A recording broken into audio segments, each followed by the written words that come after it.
الصلاة خير السلام علیکم ورحمۃ اللہ وبرکاتہ۔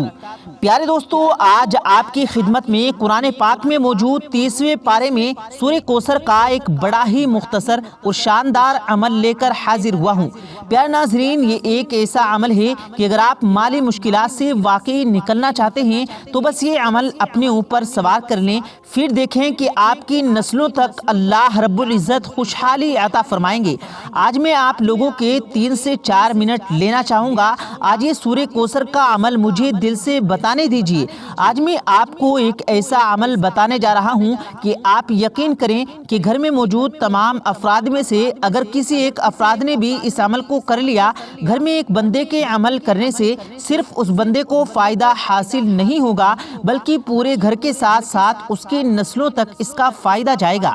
پیارے ناظرین، یہ ایک ایسا خوبصورت عمل ہے، اس عمل کی برکت سے اس کی نسلوں تک کوئی بھی فقیر اور کوئی بھی غریب نہ رہے گا۔ بزرگان دین فرماتے ہیں کہ اگر اس عمل کو جو لوگ اپنے اوپر طاری کر لیتے ہیں، یعنی کثرت کے ساتھ اس عمل کو کرتے ہیں، تو ان کی نسلیں نہ فقیر ہوں گی، نہ غریب ہوں گی، نہ بے حیا ہوں گی اور نہ ہی کبھی تنگ دستی ہوگی۔ سورہ کوثر کو سورہ کفالت بھی کہا جاتا ہے، یعنی یہ سورہ مبارکہ کفالت کرنے والی سورہ مبارکہ ہے۔ اس لیے بزرگان دین فرماتے ہیں کہ جو شخص سورہ کوثر کو پڑھتا ہے تو اللہ رب العزت غیب سے اس کی کفالت کرنا شروع کر دیتے ہیں۔ پیارے ناظرین، آج کے اس عمل کا فائدہ یہ بھی ہے کہ اللہ رب العزت اس گھر کی ایسے کفالت فرمائیں گے کہ انشاءاللہ تعالیٰ کم خرچے میں گھر کے تمام ضروریات پوری ہوں گی۔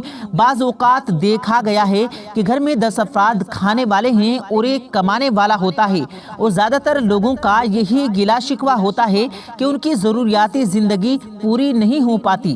بس آپ خدارا یہ آج کا عمل کرنا شروع کر دیں۔ یہ آپ کا کام 1000 روپے میں نہیں ہو پا رہا، انشاءاللہ اس عمل کی برکت سے وہ کام آپ کا 100 روپے میں بھی ہو جائے گا۔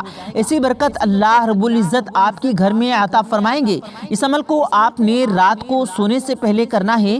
پوری تسلی کے ساتھ اس عمل کو بتاؤں گا تاکہ ہم کمنٹ باکس میں پڑھتے ہیں تو ہماری بہت ساری بہن بھائی بڑے پریشان حال ہیں، اور مجھے یقین ہے کہ میرے پریشان حال بہن بھائی اگر آج سورہ کوثر کا یہ وظیفہ یہ عمل کرنا شروع ہو جائیں اور اس عمل کو دل سے کرنا شروع ہو جائیں تو اللہ رب العزت ان کے گھروں کو خوشیوں کا گہوار بنا دے گا، اور ان کی تمام تکلیفوں، رنج و غم، پریشانیوں ان کے گھر سے جاتی رہیں گی۔ پیارے ناظرین، اللہ رب العزت قرآن پاک میں ارشاد فرماتا ہے، اور اللہ تمہیں ایسے جگہ سے رزق عطا فرمائے گا کہ اس میں بندے کا وہم و گمان بھی نہ ہوگا۔ تو پیارے ناظرین، آج کی اس خوبصورت عمل کی جانب چلتے ہیں۔ اس سے پہلے آپ لوگوں سے گزارش ہے، اگر آپ نے اس ویڈیو کو لائک نہیں کیا تو ویڈیو کو لائک کر کے زیادہ سے زیادہ لوگوں تک اس ویڈیو کو ضرور شیئر کریں۔ آئیے ناظرین، عمل کی طرف بڑھتے ہیں۔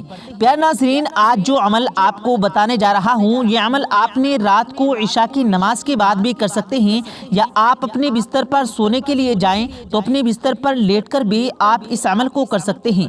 اس عمل کے لیے وضو ہونے کی کوئی شرط نہیں، لیکن ہاں آپ کا پاک اور صاف ہونا بہت ضروری ہے۔ پیارے ناظرین، اگر اس عمل کا آپ کو بھرپور فائدہ چاہیے تو پھر آپ اس کو فجر کی نماز کے بعد اس عمل کو آپ کرنا شروع ہو جائیں، ورنہ رات کو سونے سے پہلے آپ نے اس عمل کو لازمی کرنا ہے۔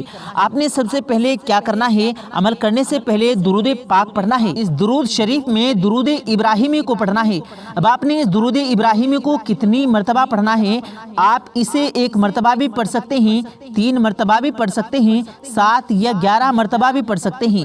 آپ درود ابراہیمی کو پڑھ سکتے ہیں۔ آپ نے درود ابراہیمی کو اول و آخر پڑھنا ہے۔ وظیفہ شروع کرنے سے پہلے بھی پڑھنا ہے، اور وظیفہ ختم کرنے کے بعد بھی آپ نے درود ابراہیمی کو پڑھنا ہے۔ میں آپ سے اتنا ہی کہوں گا کہ اول و آخر درود ابراہیمی کو 3 بار لازمی پڑھیں۔ اچھا، آپ نے سورہ کوثر کو پڑھنا کس طریقے کار سے ہے؟ آپ نے سورہ کوثر کو بسم اللہ کے ساتھ پڑھنا ہے۔ یہ بڑی امپورٹنٹ بات ہے، آپ اسے نوٹ فرما لیں یا ذہن نشی کر لیں کہ سورہ کوثر آپ جب بھی پڑھیں ہر مرتبہ آپ نے بسم اللہ کے ساتھ پڑھنا ہے، اور بسم اللہ الرحمن الرحیم آپ نے کمپلیٹ کر کے پڑھنی ہے۔ اس عمل کے چند شرائط آپ سن لیں کہ آپ اس عمل کے لیے آپ کا پاک اور صاف ہونا ضروری ہے۔ اس کے علاوہ جب آپ یہ عمل شروع کریں تو آپ نے دوران عمل کسی سے بھی بات نہیں کرنی، اور تیسرا یہ کہ آپ نے خشوع اور خضوع کے ساتھ پوری یکجہتی اور توجہ اور انکساری کے ساتھ عاجزی کے ساتھ اس عمل کو کرنا ہے۔ پیارے ناظرین، بزرگان دین فرماتے ہیں کہ تنگ دستی سے ہمیشہ کے لیے نجات کا یہ سب سے آزمودہ اور بہترین عمل جانا جاتا ہے۔ اگر آپ چاہتے ہیں کہ اس عمل کا فائدہ مجھے بھی ہو اور میری آنے والی نسلوں کو بھی ہو تو آپ ہمیشہ اپنی عادت بنا لیں کہ رات کو سونے سے پہلے اپنے بستر پر لیٹ کر یا عشاء کی نماز کے بعد آپ نے 129 مرتبہ اور ہر مرتبہ بسم اللہ الرحمن الرحیم کے ساتھ سورہ کوثر کو 129 مرتبہ اول و آخر 3 مرتبہ درود ابراہیمی کے ساتھ پڑھنے کا اپنا زندگی کا معمول بنانا ہے۔ بعض اوقات دیکھا جاتا ہے کہ انسان بیمار ہوتا ہے تو وہ وظیفہ نہیں کر پاتا، تو کوئی بڑی بات نہیں ہے۔ ہمارا دین اسلام بڑا ہی پیارا دین ہے، اس میں سختی تو بالکل بھی جائز نہیں ہے۔ جب بھی آپ کی صحت اجازت دے بس میں آپ سے التجا کروں گا کہ آپ ایمانداری کے ساتھ اس وظیفے کو کریں اگر آپ واقعی اپنے گھر کے حالات کو بدلنا چاہتے ہیں۔ پیارے دوستو، اب ہم آپ کو بتاتے ہیں حضرت علی رضی اللہ تعالیٰ عنہ نے فرمایا 3 چیزیں ایسے ہیں جو کسی بھی مسلمان کو اپنے گھر میں نہیں رکھنی چاہیے، یہ 3 چیزیں آپ کا گھر برباد کر دیتی ہیں۔ ایک مرتبہ حضرت علی لوگوں کو اسلام کے بارے میں بتا رہے تھے، اتنے میں حضرت علی فرمانے لگے، اے لوگو، 3 کام ایسے ہیں جن کو کرنے سے گھر کا رزق ختم ہو جاتا ہے، مفلسی انسان کی زندگی سے کبھی ختم نہیں ہوتی۔ لوگوں نے پوچھا، یا علی وہ 3 کام کون سے ہیں؟ تو حضرت علی نے فرمایا، پہلا کام گھر میں میاں بیوی کا آپس میں لڑنا ہے۔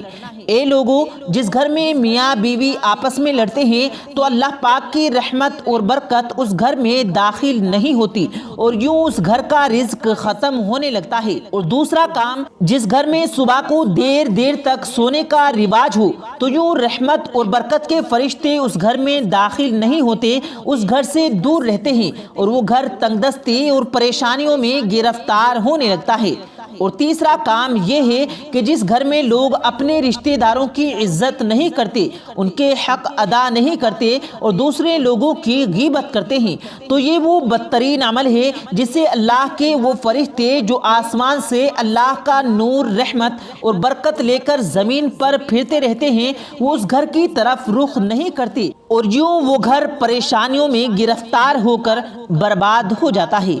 تو پیارے ناظرین، آج کی ہماری یہ چھوٹی سی کاوش، یہ ہماری چھوٹی سی محنت آپ کو کیسی لگی کمنٹ کر کے ہمیں ضرور بتائیے، اور یہ ویڈیو پسند آیا ہو تو ویڈیو کو لائک کریں اور زیادہ سے زیادہ لوگوں تک اس ویڈیو کو ضرور شیئر کریں، اور مزید ایسی ویڈیوز پانے کے لیے ہمارے چینل کو ضرور سبسکرائب کریں۔ ملتے ہیں پھر ایک نئی ویڈیو کے ساتھ، تب تک کے لیے اللہ حافظ۔